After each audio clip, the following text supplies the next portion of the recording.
Hello, everyone. My name is Andrew Drilon. I'm the content producer here at the Art Students League of New York and a graduate of the League Certificate Program. I'm also a National Book Award-winning comic creator from the Philippines. I've been self-publishing my own comics while penciling, inking, and coloring stories of characters like Shazam, Batman, Teen Titans, and more for DC Comics. I'm going to be your moderator for the evening. Thank you for having me. So for those of you who are new here, welcome to the Art Students League of New York. We are Manhattan's finest art school with a history that goes back almost 150 years, teaching classes in drawing, painting, printmaking, sculpture, and mixed media. Our legacy includes greats like Will Eisner, Ramona Fradon, Alex Toth, Jules Pfeiffer, and more, rubbing shoulders with artists like Georgia O'Keeffe, Jackson Pollock, Norman Rockwell, and more. More recently, we've been offering classes and workshops in comics and narrative arts, which run a whole gamut of topics from sequential art to caricature to concept art for animation and beyond. The art you see on the walls all around us here in this gallery is the hard work of many of our artists, many of whom are in our audience right now, and many of whom aspire to work in the industry. So tonight, we're going to talk about how to break into comics. The expression itself, break into comics, evokes images of some kind of heist. You know, like we're breaking into a high-security facility or a bank vault designed to keep people out. However, the reality is probably a lot more nuanced than that.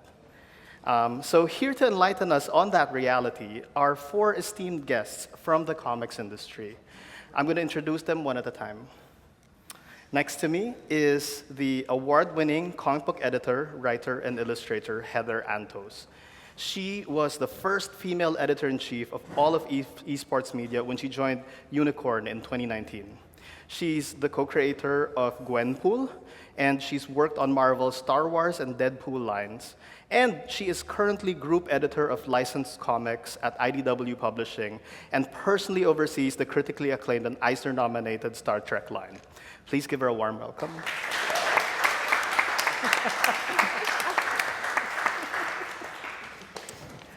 Next to Heather is the celebrated writer of comics Trick Pony and Liebstress, pardon my German. He's worked with DC Comics' Talent Relations Department before becoming an editor for books like American Vampire, Fables, Sweet Tooth, and more. As an editor, he's worked for Dark Horse Comics, Image Comics, Comixology Originals, Distillery, did I say that right? Mm-hmm. Distillery, The Stout Club, and just recently he joined Tiny Onion Studios as talent manager. Please welcome Greg Lockard.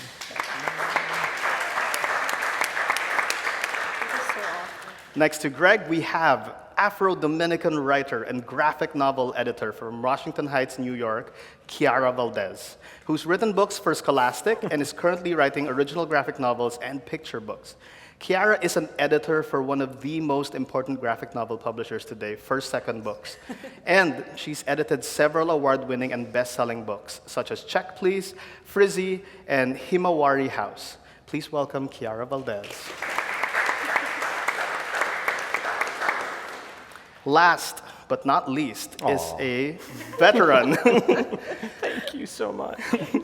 Our veteran comics illustrator, editor, and instructor, and comic shop owner, as well as a graduate of the Kubert School. He's been an editor for Dynamite and DC Comics, and he's illustrated for Dark Horse, IDW, and currently DC Comics. And he's also now the president and owner of the Kubert School of Cartoon and Graphic Art. Please welcome my dear friend, Anthony Marques.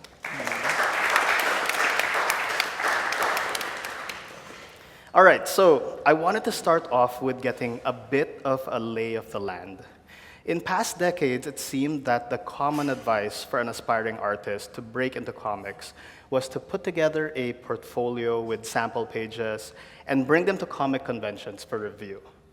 Entry into the comics world seemed much more locationally dependent and reliant on personal referrals, the occasional contest, and editorial reviews at conventions. These days, it feels like the internet has really democratized that process. It seems like you can break in from anywhere in the world as long as it has an internet connection. But the mechanics of that are still quite confusing. If you put yourself in the shoes of a young, aspiring comics creator today, trying to break in, how would you characterize the current industry landscape? We defer. I defer to Anthony. I defer to Anthony Marques. Right over to you. Go ahead. No, I think it's a really great time for people to get into the industry. I think there's never been more opportunities and ways to break in, whether you're self-publishing or if you even want to work for one of the major companies. I think that you do have to get out in front of it and be out there meeting people. I think that's a great way to do it. Mm-hmm. There's only so much that you can do by sending an email, but I think putting that personal touch and really getting to know someone and putting a face to it helps immensely. Mm-hmm. I mean, like, a lot of artists are artists because they enjoy being alone in a room, working for for long periods of time without talking to other people. Yeah. So there can be an asocial streak there, and perhaps for some people there's like an anxiety about like putting yourself out there in the world. What if people judge me? What if people think my work is shit? Like, how would you speak to an artist? Yeah, that's a great point. I personally hate people and going out in the world and socializing. I'm sorry you all have to deal with me tonight. No, but it's true. You know, we're artists, we're writers. You know, we're creators because we want to be doing the thing. We want to be out there, you know, we want to be in our holes creating. But unfortunately, like, you know, Stan Lee and Walt Disney aren't going to pop out of your window and be, you're the one, you're hired. Like, that's not how that works. Mm-hmm. As great as that would be. But, you know, I'm going to go the opposite of Anthony. Yeah. And I say this all the time to people. You don't have to shell out the money to go to comic conventions to get your work seen. I do think that there are pros to definitely meeting in person and having that face-to-face time. There are also cons to that as well. You know, it's time, it's money, and it's, you know, especially I feel this mostly for international creators who are trying to break in, especially to Western comics. And the internet is your oyster for that. Like, you know, between Instagram, formerly known as Twitter, like, I will not use that letter. But, you know, your websites, webcomics, you know, you have all of these opportunities and avenues to get your work out there and be seen. You just have to put it out there, right? Mm-hmm. And that's the biggest thing is you know, shameless self-promotion and having your stuff out there. If your stuff isn't being put out there consistently, then I as an editor can't see it and can't find you. And even if I do find you and then you don't put how to contact you on your website or your Instagram or a lot of people guilty of that, yeah. I can't tell you how frustrating it is to like find an artist that I want to work with, that I want to, you know, give their first job, only to have no way to reach out to them. But you know, that's how I personally find a lot of new talent, is just going on social media and scrolling and looking at portfolios and looking at, you know, artists that I follow, who are they following, and things like that. So it's just having your work out there consistently to be seen. Which of the platforms would you say are... Please, Kiara. Yeah. That is one way. If you're going into traditional publishing and graphic novels, there's actually like a very step-by-step way and pipeline that we have. I do find a lot of artists on social media. I love social media for that. And same thing. Editors are very busy. If I'm going into your site and I cannot see sequentials immediately, I will click out. Like, so if you want to do sequentials, have sequentials in a way that is very easy to navigate to on your site and have contact information. But for traditional publishing, we work with agents a lot. And that is actually probably the easiest way to get your work seen, because most traditional publishing companies that have graphic novel imprints, like For Second, don't accept unsolicited submissions, but we do look at all submissions from agents we know. And that means there's a whole nother process before you even get to our doorstep, because then you have to get an agent, and getting an agent requires you querying. But that's of a passive thing. That's more of an active thing. Like, you actively have to query, you actively have to find agents you're interested in, you actively have to submit what they ask for, and they might or might not like your stuff. And then if you're their client, they will make sure we are seen. And it's almost always, you'll always be seen if you have an agent. That's just how the industry works. Will you end up in your favorite company? Probably not. It just depends on who they sent it to and if you strategized well. But with an agent in traditional publishing, it's pretty straightforward. Yeah. And agents are used in direct market publishing as well. Yeah. For sure. Like, there's definitely been times where I talk to the agents I know and go, hey, I need an artist that can do X, Y, and Z. And they're like, here's 70,000 people. Which one do you want? Yeah, there's stuff like that too. Yeah. But also, like, that's more active. Like, a lot of, it just depends on the editor. I'm a pretty active editor. Like, I do go out and I'm in the field and in cons. But other editors are just sitting around waiting for a submission from an agent. Yeah. And we get them. I get like 30 a month. It's infuriating, but it's great. I look at all of them. Yeah, I imagine that, that people think editors are always looking for people and they're open and all that stuff. But I imagine, like, you guys have to keep trains running on several projects. I don't know how much bandwidth you actually have to... We don't even have time to edit during our workday. Most of my work, my 40, 35 hours are meetings and other things and emails. So many emails. I often describe being a comic book editor as like triage.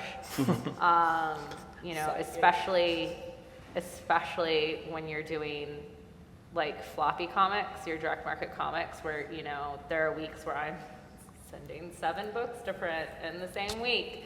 And so it is constantly like prioritizing and putting out fires and, what is the next most important thing to do. And you're coordinating the penciler, the inker, the penciler, colorist, the inker, the colorist, pre-press. the licensor for me, I'm dealing with the licensors, and I'm managing a team of editors beneath me too, and the cover artists and the variant covers and sales and marketing and right? It's chaos down here, Tom. And so it's a lot of triage. Yeah, I imagine. And coffee. Coffee's good. I mean, everyone needs that. But, I imagine too, like, you probably have a stable of creators that you rely on for certain projects, who, they're the people you run to when you need something. You're not always looking for a new person. And even for new projects, perhaps you're looking for someone who's more established or someone who has more of a proven track record. How important is that to your selection process when you're like trying to build a book or like create a team? Greg, what do you think?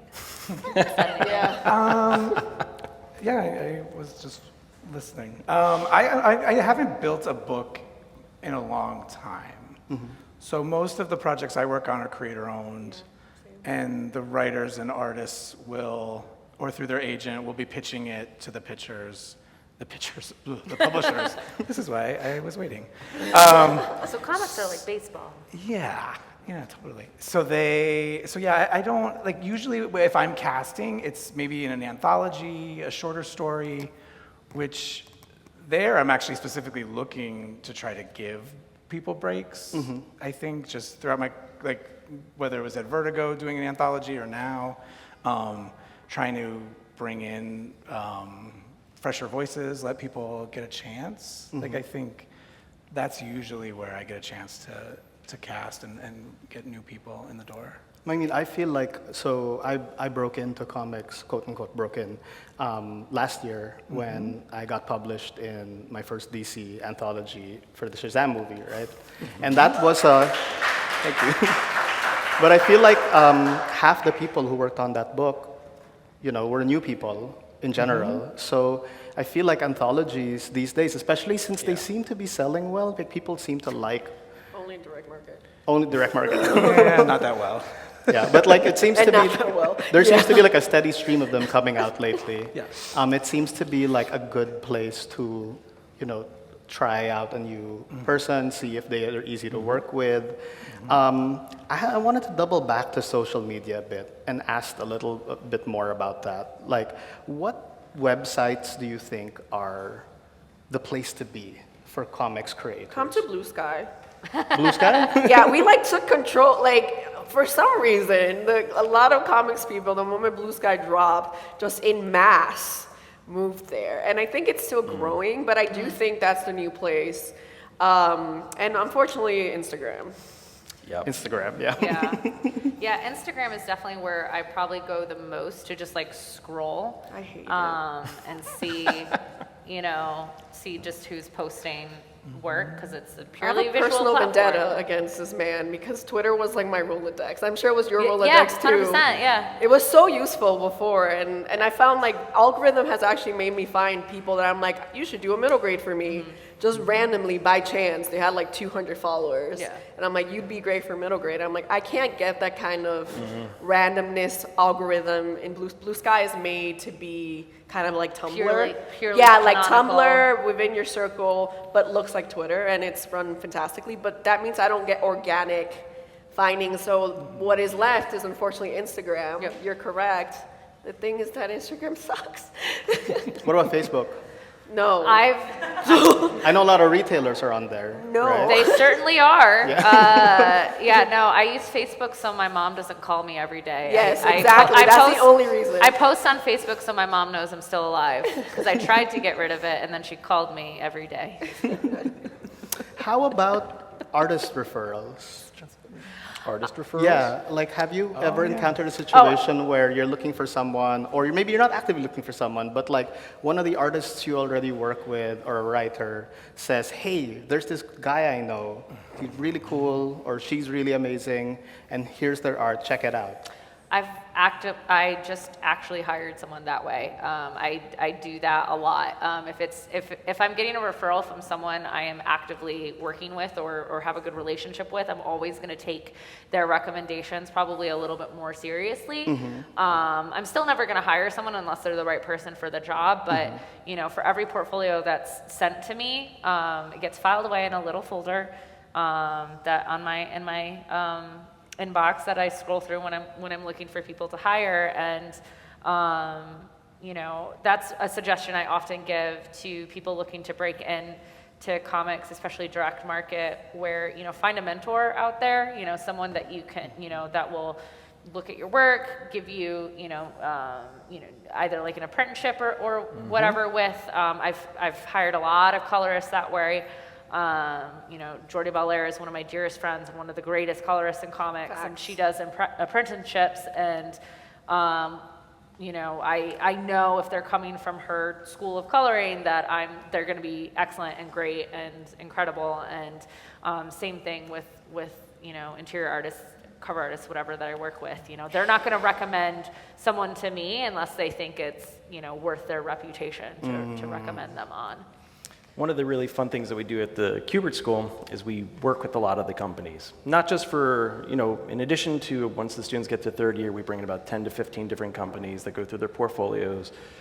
Thank you so much, Heather, for coming on out. Yeah, and they go through the portfolios and they look to see if anybody's worthwhile for hiring or where they're at. And there's always I would say there's about 5 students that are ready right off the bat. And then some individuals need a little bit more work.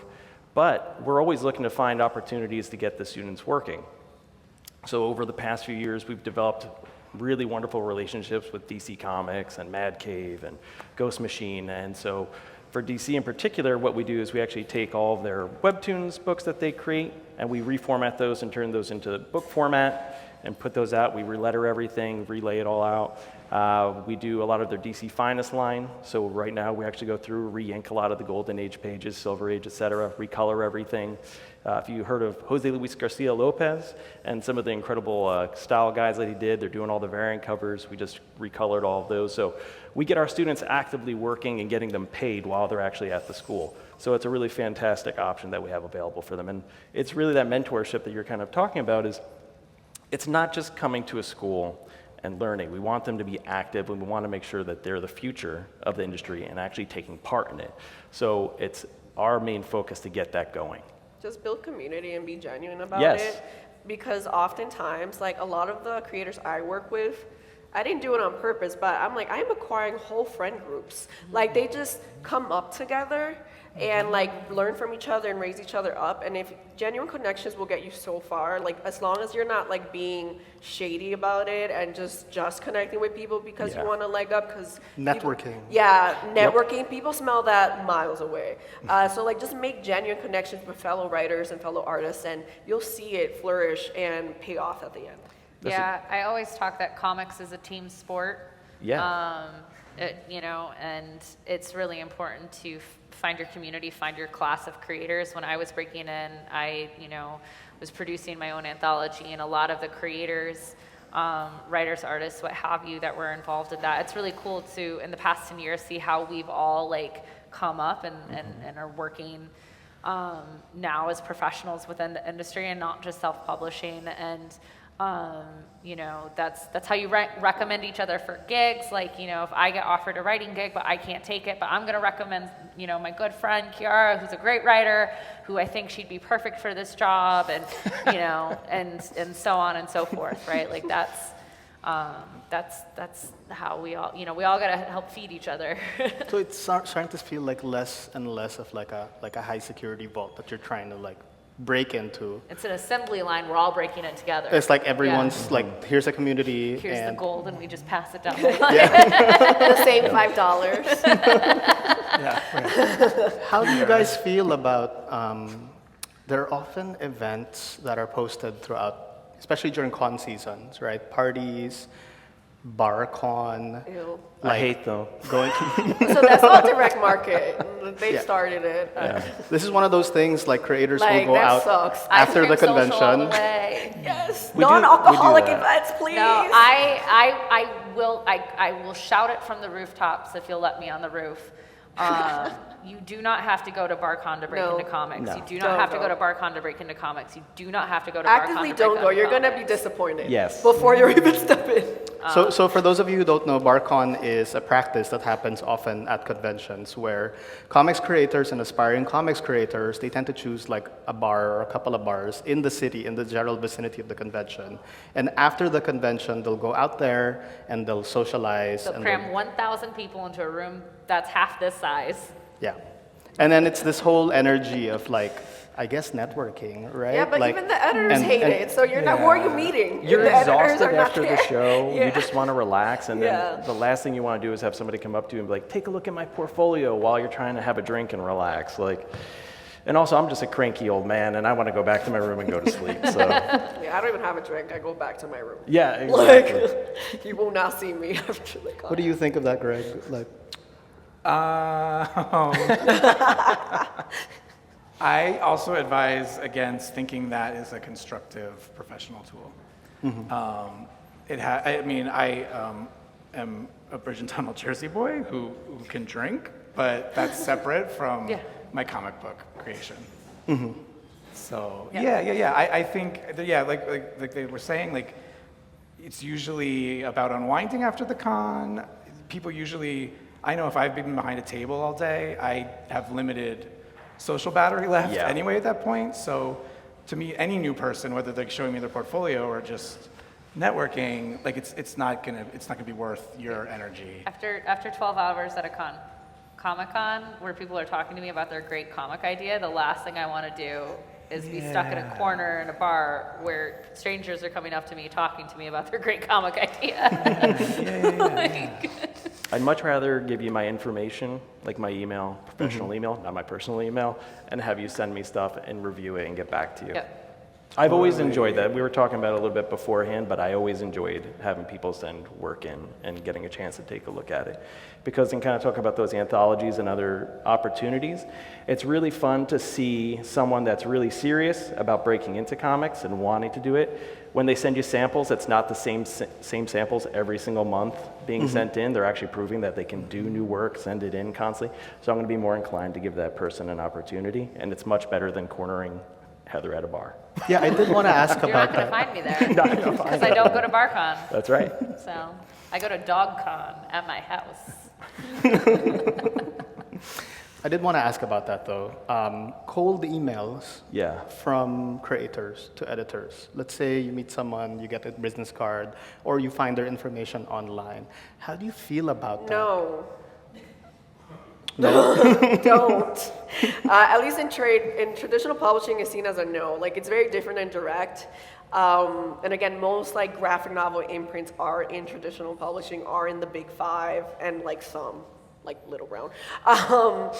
And it's just seen as a huge no. Do I sometimes, if I'm procrastinating something and very bored, look at an email I got? Yeah, because I live in my inbox, but it's just not seen as something polite, especially when it's very much said often that we do not, we don't want unsolicited submissions. And by unsolicited, I go out and ask people. If I asked you for something, yeah, go ahead, email me. If I've given you my information myself, go ahead and email me, but not if you just randomly found my information that we've never talked before. Yeah, I'm going to piggyback off of that. There's a trick I do. Anthony knows this trick because I do it to all your students, and I've told you about this. Sure.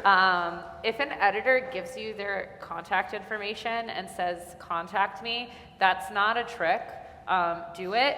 I can't tell you how many, as an editor, I have a Rolodex of people that I'm working with that I love to work with. I'm happy to keep continuing to work with, right? If I am, doing a portfolio review or talking to you at a show or whatever, and I hand you my card, that's me saying, hey, I would love to stay in touch and see more of your work. A lot of times, and I understand this as someone who wants to break in, again, you want that Walt Disney moment of him popping out of the window and saying, you're the one. You're hired. You're hired. You want that editor to reach out to you first. But I'm in triage land. I'm busy putting out those 17 books I got to put out this week. You have my contact information. Email me. Say, hey, I'm so-and-so. We met at this, I was wearing the cool Star Wars t-shirt, whatever, whatever it is. But that's, for me, I'm looking for someone who's going to be proactive in communicating, because the last thing I ever want to do if we're working on a project is chase a ghost. Yeah. And so that first initial, hey, contact me, I'm not giving that card out to every person who asks for my contact information. And so that's an important, being proactive in communication is step one of working in comics. Yeah, that's 90%, the only way we can communicate is email most of the time. We can't go to your house with a weapon and be give me stuff. It's but we only can email. deliver pizzas to see if they'll answer the door. Oh, I've never heard of that. Wow, you've gone that far. That's a new trick. Stories. So on the Middle ground, you can cold email me. Yeah. Greg, what's your email? Well, No. I've worked. What's your email? Here, I've got business cards like an old man. I started in zines. I started in early webcomic days. I worked mostly in the direct market. That's the only way I've gotten any. And I know how hard it is to cut through the noise with Instagram or Twitter or stuff like this. So I don't. It stresses me out to have all these portfolios in my inbox unanswered. But in some cases, you can do it and should do it. That's the other thing, too, about unanswered portfolios. If you do send in your stuff to an editor and they don't get back to you right away, that's not because we hate you. It could be, but no, it's not. It's because, again, that triage that we're talking about, I look at every single email I get, for better or worse. I cannot possibly find the time to send a personal response or portfolio review to every single email that comes across my desk, because if I did, I'd be working on emails that I got 10 years ago, right? And so, I think being courteous and polite and understanding of that is crucial. Sending in your portfolio and then not getting a response in 3 days, and then now being mad at that editor and be like, why haven't you written me back and given me a review? Which happens a lot, is not the best way to get hired. And the worst than cold email is sending a cold DM, please. Oh, no. This is yeah. why I hate Instagram. This is why I don't want to go to Or Instagram would as they my tag professional. you on every single post? So yeah, don't DM me cold. I will actively ignore you. You probably had a better chance not talking to me. Because like editors have a huge like separation problem. We already are like, we're all creators too. We decided to be in the industry we're already editing in, so we're suffering two different ways. So we take our separation very seriously, and like we do not want portfolios in our DM when that is like our space to just be people. So yeah, don't do that either. Well, I wanted to ask about that, just to kind of dive into your background, because you are all, you've all been editors, and you do a lot of nurturing creators, making sure that they, become their best selves, or at least get the book done on time. But you're also all creators on your own. Heather, you write and you draw. Craig, you've written these award-winning books. Kiara, you also write, and not just comics, but also books. Storybooks and picture books. And Anthony, people Yeah. know your illustration work. I'm just slowly going insane. Yeah. How does that inform your editing work as you oversee creators, but also you are a creator? Well, I think kind of what you were just talking about before, even like with I like getting the cold emails from people when I was editing.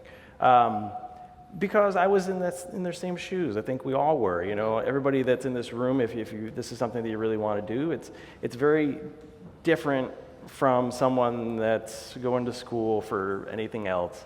You're dealing with people's dreams in particular, and that's something very, very special, and we have to kind of work with them in a way, because you don't want to slam any door shut, because you could literally destroy someone's Are hopes or you whatever. pointing this at me? No, I'm kidding. It's a joke. It's a joke. Anthony defers It's to a Kiara. joke. Like slamming doors. I take it really seriously, and I want to make sure that I'm giving some sort of feedback to everyone to make sure that they're able to at least follow through in what they want to accomplish, but by being really truthful at the same time. Never mean, but by being truthful. But in terms of anything else, like with work and whatever else, you just get it done. For me, they really feed into each other, especially because I am working in like traditional publishing, graphic novels. The first book I went out is called Stepping Up, and God knows when it's going to come out. It's a graphic novel. It takes forever, which is totally fine with me, because artists deserve all the time they need.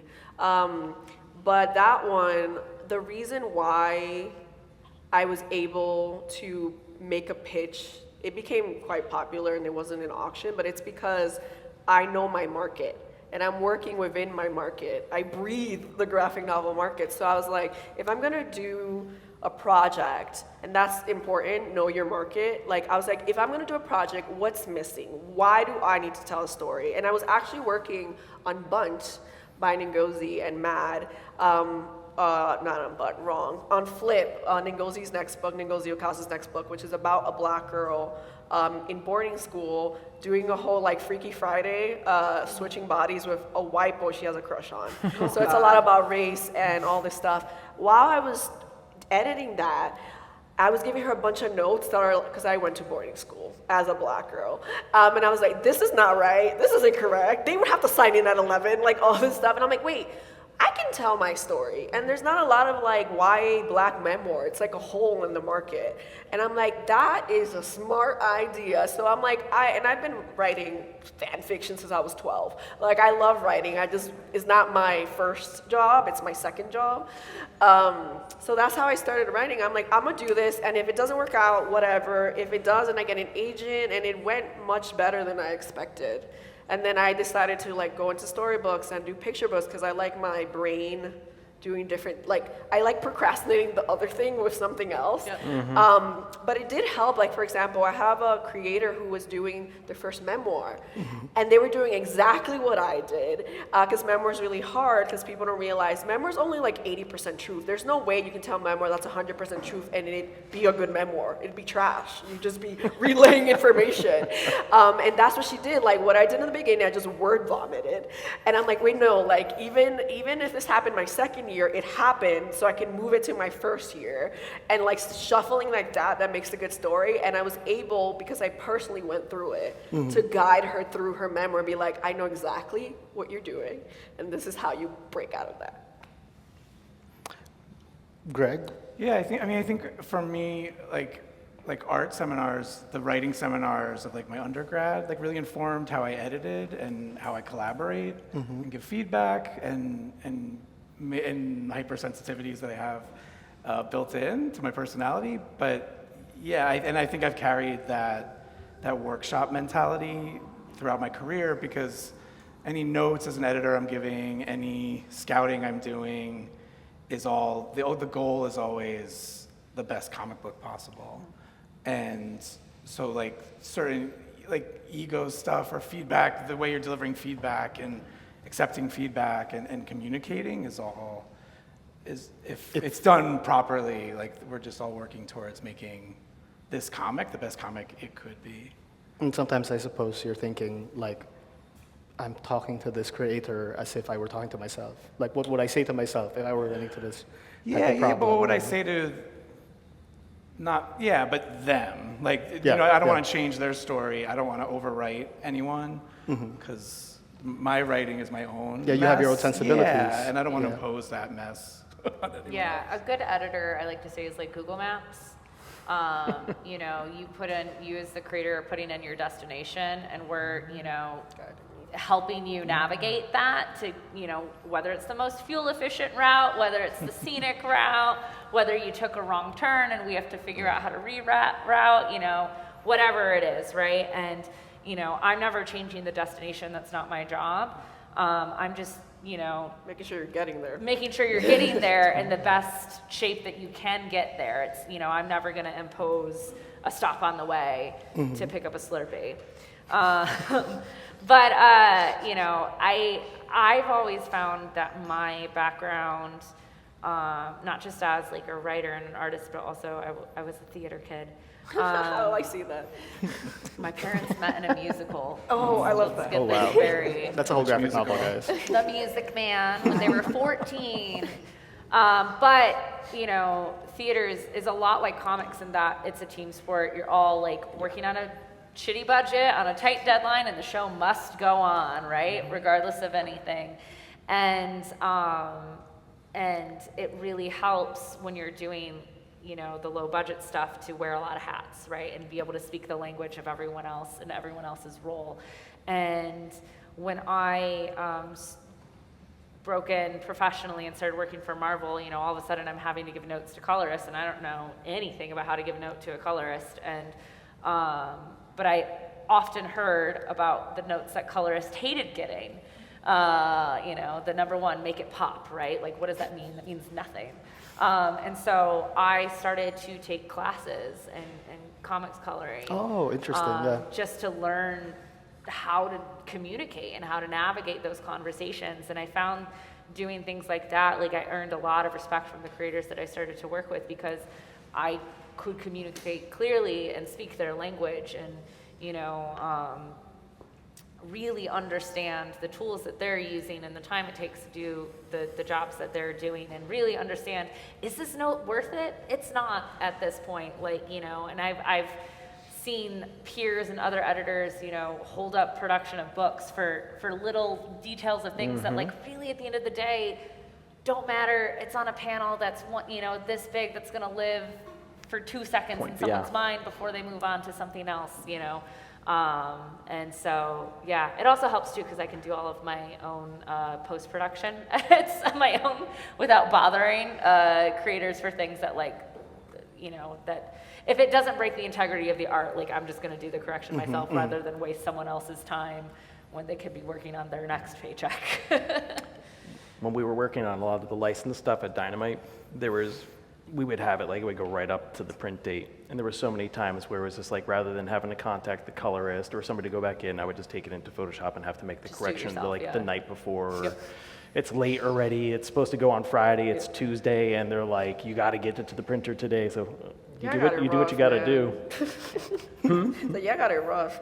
Yeah. There's a lot of uncredited Star Wars and Star Trek art I that bet. I've done out there. Yeah.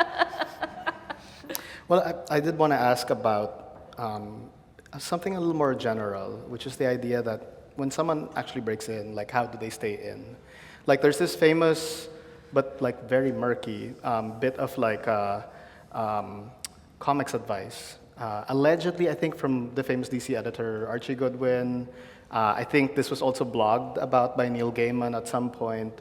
And the idea was that for creators, there are three main qualities, like someone who is good, Yes. right? Which is the craft, like, you know, being able to execute on what they do to a certain standard or level. The second quality is being fast, and that's being able to hit a deadline and being able to produce at a certain pace. And the third one is being nice, and which is someone pleasant to work with, someone who you enjoy interacting with, as opposed to maybe someone with a big ego or whatever, right? And the idea was that pick two. Yeah. See, Right. you don't have to pick two in traditional publishing.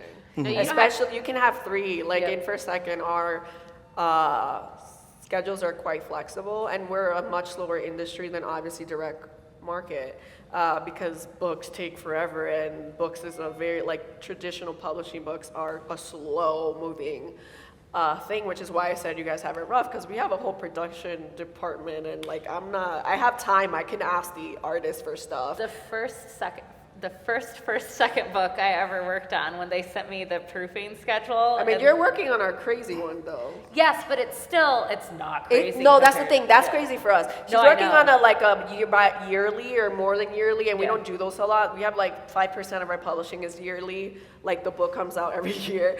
Rest is like the book comes out like when it comes out. Yeah. So like we're lucky, and I mean when someone's fast, it's impressive. Like they can in fact do more work, and we're not forcing them to do fast, but if they're fast, then yeah, they can do a book every year and a half, Yeah. usually. That's the fastest you really get a graphic novel out, maybe every year, if you're Carrie Peach and have 7 people helping you on the Adventure Zone.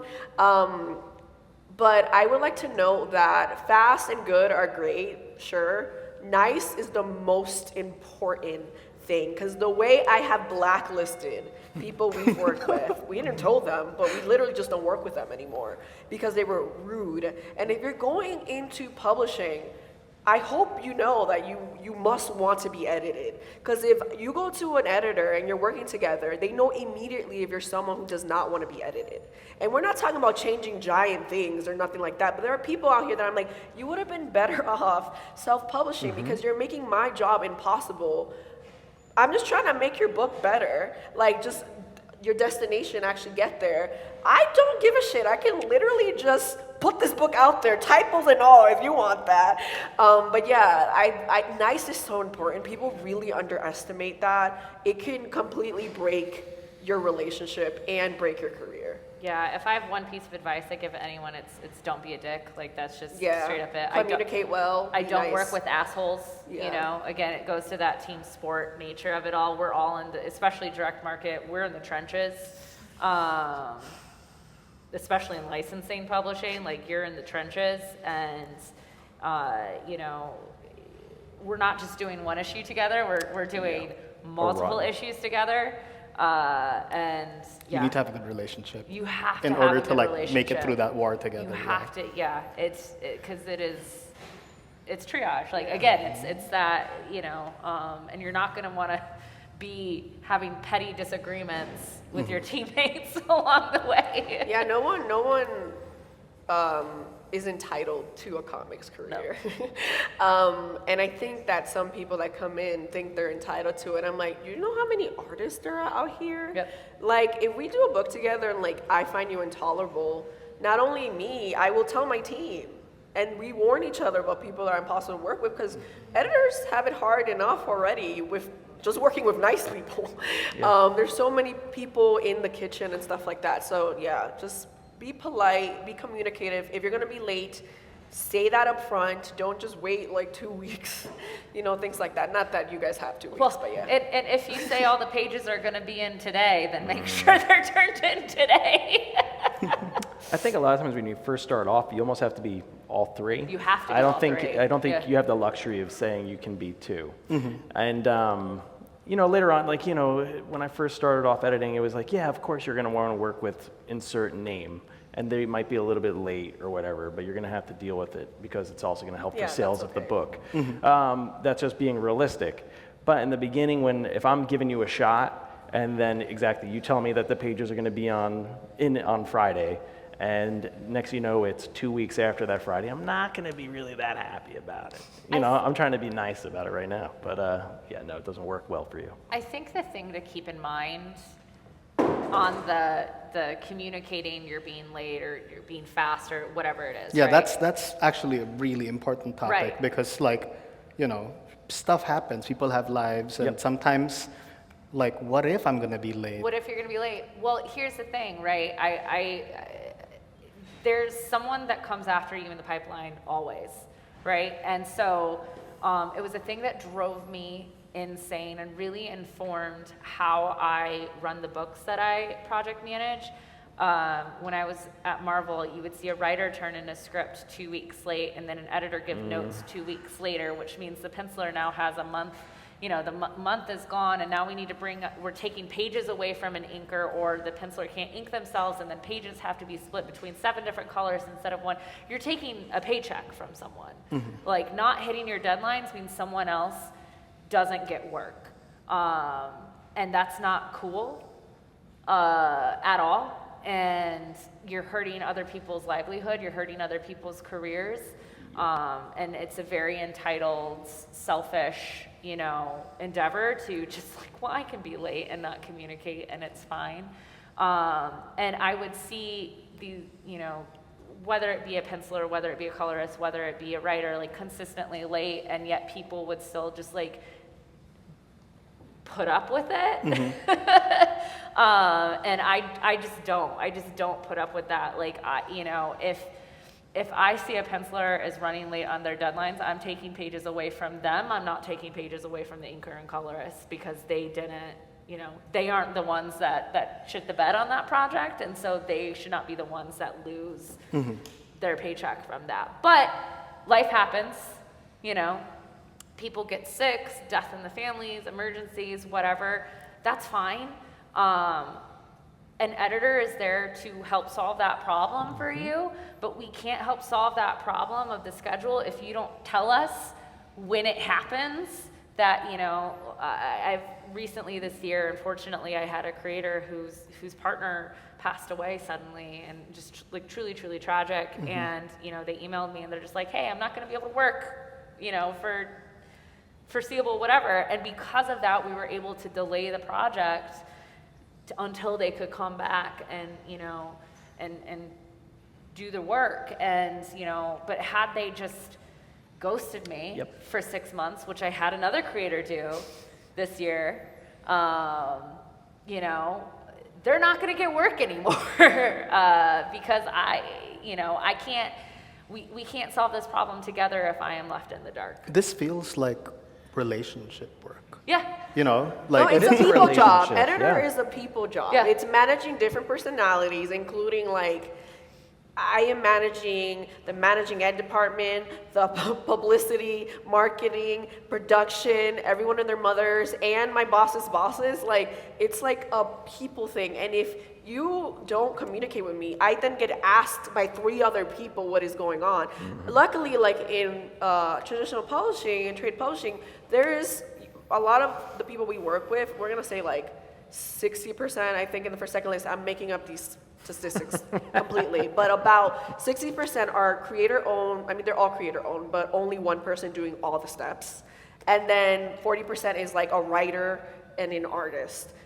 Sometimes we hire colorists, and that's pretty much how busy the kitchen gets. I'm the one book that is not that. No, that and Taz. That and Carrie Peach, when it's a fast schedule, like the 5% we do, she's working on Clash of Clans, yeah. And Taz is the Adventure Zone. We have like 3 flatters, 2 colorists. So aside from that, yeah, there's like, 3 books a year. you are the only one responsible for your work. And sometimes if you're bad enough again, you won't get hired again. Like if I know I can't trust your deadlines, I mean, I have some books that I've had for 5 years, no joke. That's not new. For Second's a little too nice. We really are a bit too nice. And we haven't canceled them because we're like, well, we still think they'll turn it in. And it has happened. I've been working for Second for 8 years, and there's a book that came out that was around for 7 years, and it was amazing. I mean, it switched artists, but it was so good. I'm so glad it came out 7 years later. But just know that, like, it's a plus always to be on time. Like, they will look for you, like, when there is, in fact, a project that needs a tighter deadline, just a little bit tighter, then we know we can trust on you. Like, we know that you don't lie, that you don't ghost people. So yeah, all of that's important. I think creators, especially new creators, are scared of their editor. No, we're just like losers. Like, we just like comics just like you. We just happen to like are that's pretty the comment good. of the night. Yeah. I'm like, we just happen to be like your beta reader, basically, is really what we are. And you're making our jobs harder by not talking to us. We're really not that scary. We all just are kind of tired and like coffee. So just reach out. I'm very scary. I have a thought, which is that, you know, a lot of people who love comics are often very focused on entering comics as a creator, right? Someone who colors, writes, letter. But you guys are all creators. You all write and draw, or, you know, work on creating books. But also, you've taken roles in the industry which are not creator. Like, could you speak a little bit about that, the idea that there are other jobs in comics, and what avenues would you suggest might be open for them? It's the opposite. So if you are gonna be in a different role that is not creating, I sure as hell hope you really want that role. Editorial is like pretty, at least in a trade, I'm assuming also in direct market, is really competitive and things like that. And you will not survive in the industry if that is not a thing you really, really want to do. Like, if you're thinking about like a position in publishing in general as a way to also become a creator, I highly do not suggest that, because the people around you will know and will realize, and also you will not survive a day. Because there's people in publishing that wanted to be editors that I know that only survived like 2 to 3 years, which is like, in traditional publishing, that's the cutoff. That's really when you know if you're gonna last there for life or if you're done.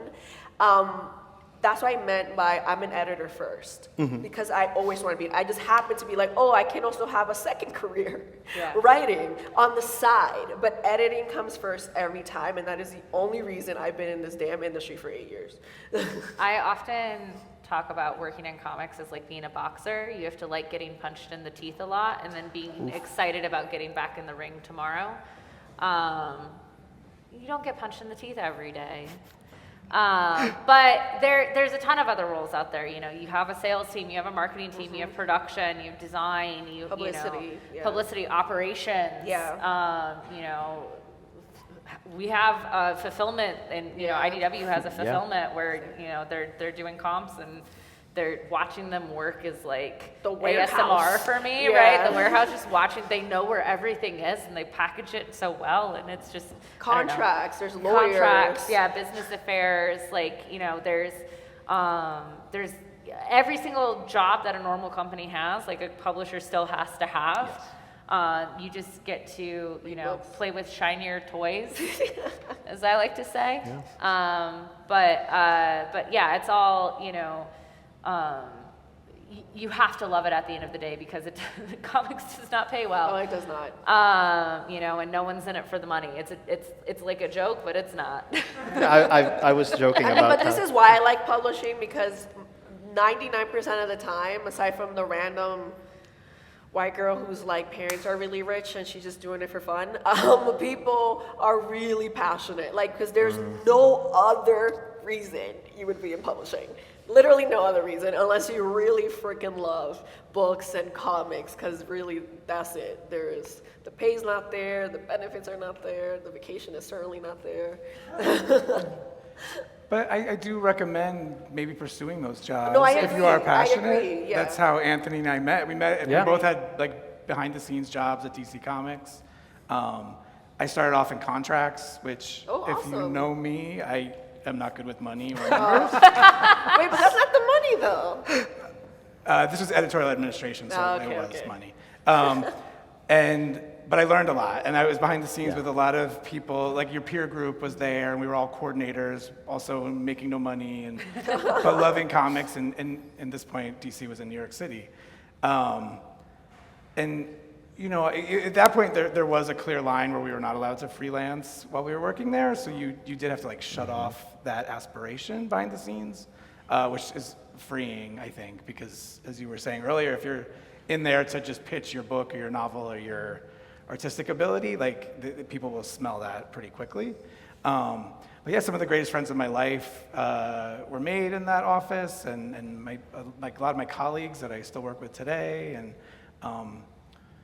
yeah, just you learn little lessons. Like the publicist for Liebestrasse and Trick Pony was the publicist at DC, and I'm not a high-selling creator, but I do know that like because that publicist likes me, I get attention because I wasn't a dick behind the scenes. And I have, it's been a while, like I've been doing this for a while, and you can't, even the Neil Gaiman example, Yeah.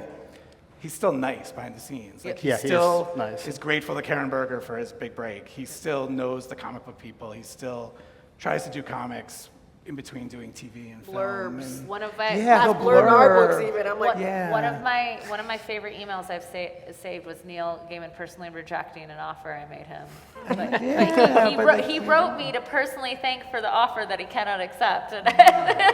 Which, like, you're Neil Gaiman, you don't have to do that. But yeah, if you are interested, like actively, yes, like it is so fulfilling and kind of again like circles into each other, working in the industry and being creative on the side of, obviously if your company allows it. My company does a lot of like trade publishing, traditional publishing places do. So obviously like if you're curious, look into those rules. But yeah, I think if you like it, it's amazing. It's very informative. You learn a lot of backyard baseball and stuff like that. And I would also say too that like every role in any company does require creativity of some kind. Yeah. You know, you might not be actively drawing while working in like a marketing team, but like marketing is creativity. Like to come up with a marketing pitch and hook. And not even like in a publishing company, like I keep telling a lot of young creators, I'm like, find a hobby. If you can find something else you love, you will last in this industry much longer. Like I have a graphic novel creator that became a florist, and she's a florist during the day and does comics on the weekends at night. And I'm like, that is amazing because that will inform your art. Everything you do, every job you take, every part of your life informs your stories. So I'm like, it is never a waste of time to like go into a job. Like you don't need to be a comics creator 24/7. If you're creating comics, you're a comics creator. That's it. Doesn't matter how many hours you spend a week. Beautiful. Everyone, please give a round of applause for our panel.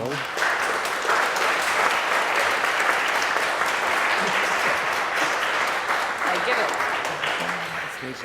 So we are now going to shift over to a Q&A section. So that's when we ask them questions. Yeah, the hard questions. Yeah, like why are you late? But if you have a question, guys, please raise your hand. Kayla over here is going to hand out the microphone, and yeah, whoever. Hi, guys. Sup? Quick question for all of you. What does the day in the life of an editor look like? That is like the for- worst question. I hate that. Serious question. Let's just start with coffee. Coffee. Coffee, crying, chaos, therapy. Wonderful, exactly what I expected. I mean, it's never the same. Yeah. Especially, yeah, like it's just never the same. You will, It depends on if something's going to print. yeah, and like, That's me. oh shit, Oh no. the batteries even fell off. You see, you don't even need a mic. A day in the life, folks. Proud of you, there. Anthony. But yeah, we touch many books in different stages of the process. A bunch of emails depending to different people. What else? Zooms, that's a fun new thing. Lot of We're like a meetings. Google company, thank the Jesus. So Google hang out for us. Yeah. I mean, lots of emails, lots of looking at calendars, Paper cuts if you print things out. Oof. Yeah. More meetings than you ever will need Yeah. in your life. The gentleman over there, what's your question? Yeah. So this question's for editors of graphic novels. So when you said that you were looking at Blue Sky or Instagram and you're looking at different portfolios, what exactly are you looking for in the quality of a good graphic novel artist as opposed to like a DC or a Marvel type of artist? Well, there's a few things. Like, for trade publishing and traditional, our art styles differ. So, like, we do have a thing where, like, that's too indie, or that's superhero. And, like, there's a very specific look for superhero, which we completely ignore, because that is not what's marketable or commercial in our space. So, we look for something that's in between. Like, you can be commercial a million ways, and we also do a lot of literary things. Like, we like awards, we like literary things, especially for second. We love nuance. All of our books are way too long. I mean, we don't tell the creators; they decide. And we're looking for something that knows their market. So, like, do you want to publish into YA? Do you want to, like, young adult? Do you want to publish into middle grade? Then your art should reflect that. Or if you have different styles, then that should be reflected in each style. If you know your market and you know, like, trade publishing and traditional publishing, then you know your samples for middle grade should be in color, unfortunately, because most of them are. I think we're trying so hard, but we're trying to get sales in general of the industry more into, like, black and white. But it's been a fight for years. But yeah, if you want to go to middle grade, then you should know how to color. Mostly. Like, some people get hired colorists, but those are mostly, like, established people. It's good to know how to color. And for YA, like, does it look older? Do you know how to age up your characters? And there's also adult, like, a few of us do adult. So it's a lot of that. Obviously, sequentials, we like storytelling, because a lot of people do all of it in one. That's how you get your best pay cut. And if we need to see the storytelling, so not like 2 pages of sequentials, give me 10. Like, I want to see how the conversation flows, how the characters look at the page, things like that. I think that the biggest thing for anyone, artistically, whatever you want to do, it's know your goal. Yeah, right? know your audience. Know, like, how to break in is such, like, a vague, generic thing. And if, like, you really want to do manga, right? If that's a thing, like, you really want to do, specifically, and if you specifically want to do, like, YA manga versus, like, adult manga, or, like, what have you, you go out there, you see what that looks like, and not, like, copy that for your portfolios, but, when I do portfolio reviews and I'm looking at stuff and I see this is super cartoony and this is super superhero-y and this is super, like, gritty, whatever, like, a lot of time artists are just like, I'm showing my range, and for me as an editor, I'm like, I don't know what you want to do. And so I think making sure your portfolios show your focus is very, very important. It's not a negative to have a bunch of different styles and a bunch of different things out there, but when we're on your websites, like, having that, manga style, sequential style, YA work, whatever, like, having it Be consistent. and compartmentalized is important. Hi. Just a question about writers in particular. Like, how would you recommend them breaking in or, setting themselves apart? Oh, that's tricky, right? Is that tricky? Greg, do you have a thought on I'm that? sorry, I didn't hear the whole question. Writers, It's a question for how do writers break in. Oh, okay. Find artists that excite you. I thought you said fight artists. That too. Never fight artists. Protect artists. Yeah, I agree. Because without an artist, you're writing a prose novel. And this is how I started, at least. I found artists that I liked, and I started talking to them. This was not pre-internet, but this was at small press shows. And eventually, once they realized I was not a jerk or an idiot, they invited me to write for them. Or I asked, or somewhere in between. And I made zines with them. I made short stories because it's low commitment, but it shows that we can complete a project, which I always recommend for artists and for writers. And those zines, and we talked about it earlier, there is a threshold of, like, tabling and all that stuff, and this was 20 plus years ago. But yeah, we made zines, and that's how I had a portfolio slowly put together of like collaborations with artists that actually make comics. Yeah, again, it depends on your goal. You know, if you're looking to break into trade publishing and graphic novels, an agent, like that's the only Yeah. only way. And Pretty to get much. an agent, you're gonna have to have a proof of concept. You can't just be like, I have this idea for this thing I want to do. Like a lot of agents require. Actually, most agents require a finished script. Yep. I've had to finish my whole script before I submit it to agents, and even then they keep like maybe 4 writers and then like 30 artists in there. So like you are the select few. Like many of them do have writers, and sometimes they pair up their own artist with a writer when they think it's like a good match, and they go out with a project like that. For me, I went out with my script, but that's not recommended. I know that because I get scripts sometimes and they're just harder to sell, like to sales, like sell up to the ranks.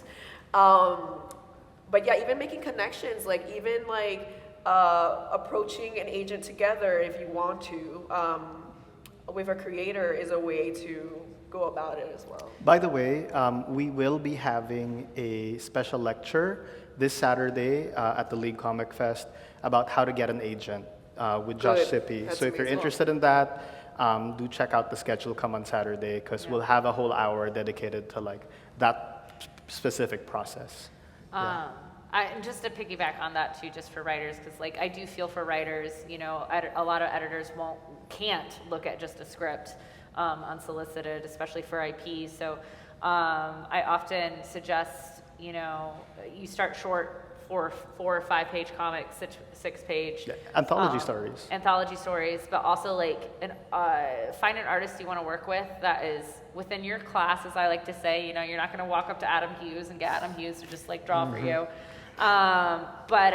You know, you go to an artist and be like, what do you want to draw? And you know, artist, man, I really love dragons. You know, be like, great, I will write a dragon story for you. You know, and an artist is more inclined to want to draw something Of course, that they yeah. want to draw, Yeah. right? Especially if it's short and there's not a I need it tomorrow type thing. Oh, yeah.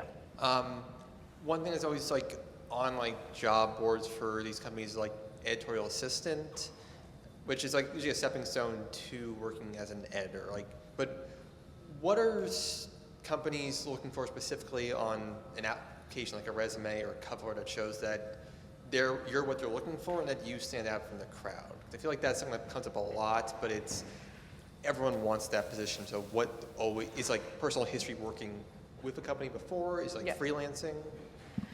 Yeah, so I just hired to editorial assistant. I'm so happy for you. Yeah. Help. I was without one jealous. for so long. Help is coming. Yeah. You know, a couple things. One, I say this for anyone trying to get a job anywhere with a resume at any industry. You can't just submit the same resume for 20 different industries and 20 different jobs.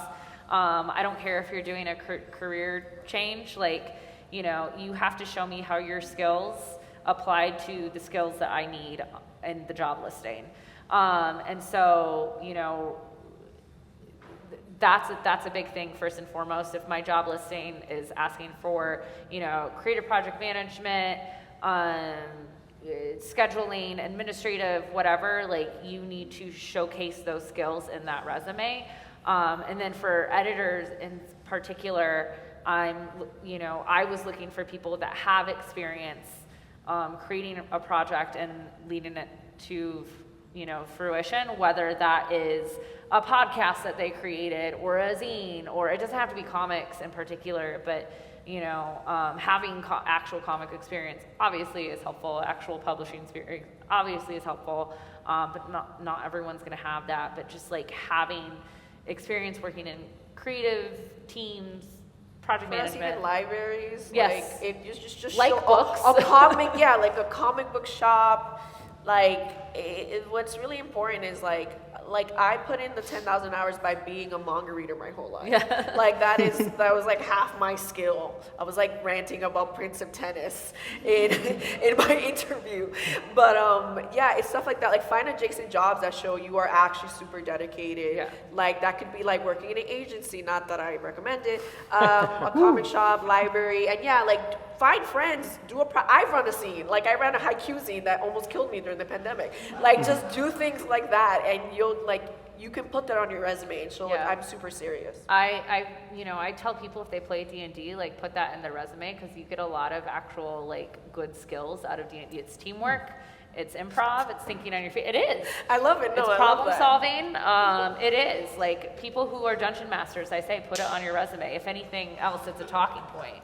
But I will say, like, being the biggest fan of something does not mean you're the best for the job. Yeah. A lot of times it can mean you have a hard time separating your own fandom from the Yes. job. They shall remain unnamed, but one of the worst X-Men editors was the biggest X-Men fan, and it was because their fandom, like, Got in the way of got being in the good way of the work. You had a question, ma'am? I actually have, oh, thank you.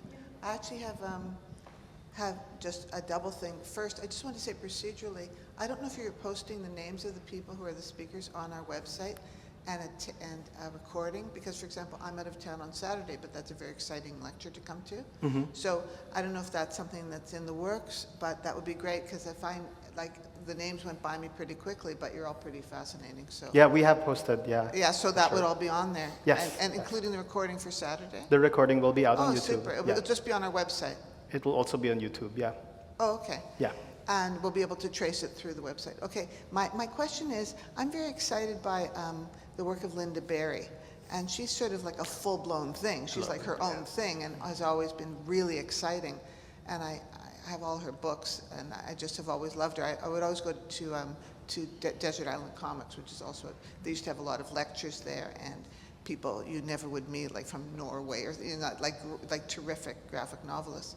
So I imagine that kind of person, when she wasn't like Lynda Barry, probably went through an agent, and then would she come, let's say, to your kind of thing? Like how does that person, before she was really the well-known Lynda Barry, how does that work? When someone's sort of full-blown fabulous, right? I'm like, I'm not even all on 30 you. yet. I have no idea. Do you guys know how Lynda Barry made I a love break in? Lynda Barry. No, I love it. I No, love I her, know but Lynda yeah. Barry's. I don't know how she broke in. But I don't know Yeah. how she broke in. I But suspect she's more like a Drawn and Quarterly kind Yeah. of. Yes. Like, so that's a certain type of style. Drawn and Quarterly is like very known for selling objects of art, right? Like there's certain houses, this is why it's important for you to know your house. Like we would never publish a like Lynda Barry book, for example, because we are like trade publishing, traditional publishing, going to libraries, going to schools, going to like all these like more commercial places, and like a lot of these awards and stuff like that were based on books, like prose books, and then adapted into like graphic novels, like snuck in there. But this traditional is like 200 plus years old, like some of these companies. So like, for example, I can see Lynda Barry, like, though I actually know who actively publishes her right now. I don't know off the top of my head, but I could definitely see her because of her style, Yeah. having like someone having sought her Yeah, out. yeah, and she's like more like arty, so it would be like a Dawn and I don't Quarterly, know. and who else? I don't know who think else it's does. Drawn and Quarterly. Yeah, She it's started probably in, Dawn and Quarterly. I was like, think Drawn and Quarterly, like I Andrew actually McNeil or get- like one of get those, drawn to like- certain publishing it, because I have a lot of Drawn and Quarterly, because it's that kind of thing. Yeah, that's the more like artistic art value, like art for artists And it's mostly. something really Yeah. unique, like. Yeah. Yeah. But See, that's the a different artists market, make- because a lot of what they do, they're like making stuff for other artists and the artist community, and that's like, yeah, and a lot of that is adult. It's like, for example, like we do all ages, and we believe in like, especially a lot of kids stuff. We, luckily since 2005, we were one of the few people in traditional publishing that has had an adult imprint. And we just believe that to build future comics people. And that's why we love kids stuff. But like a lot of Drawn and Quarterly stuff is adult and like more for like someone who's already a fan or someone who's already in the community.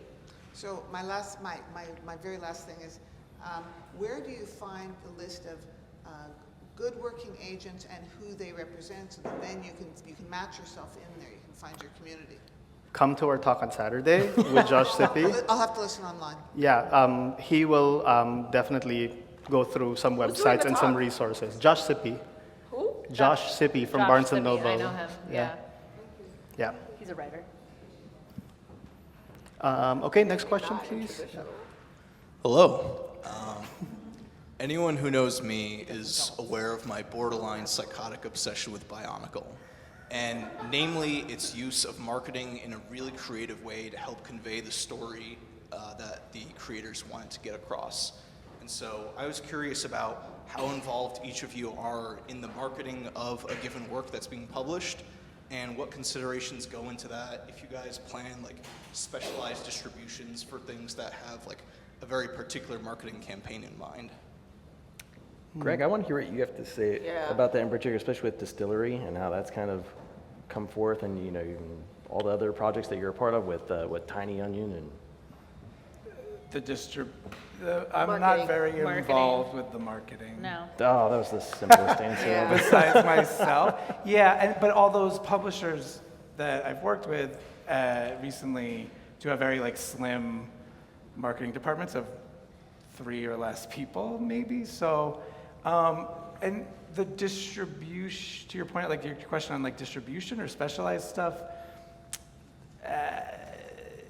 it's such a small market and there's so few avenues that there's not much specialized stuff outside of like bookstores and with larger publishing backing that, yeah, I can't. Yeah, as an editor, like you don't really have control over any of the marketing.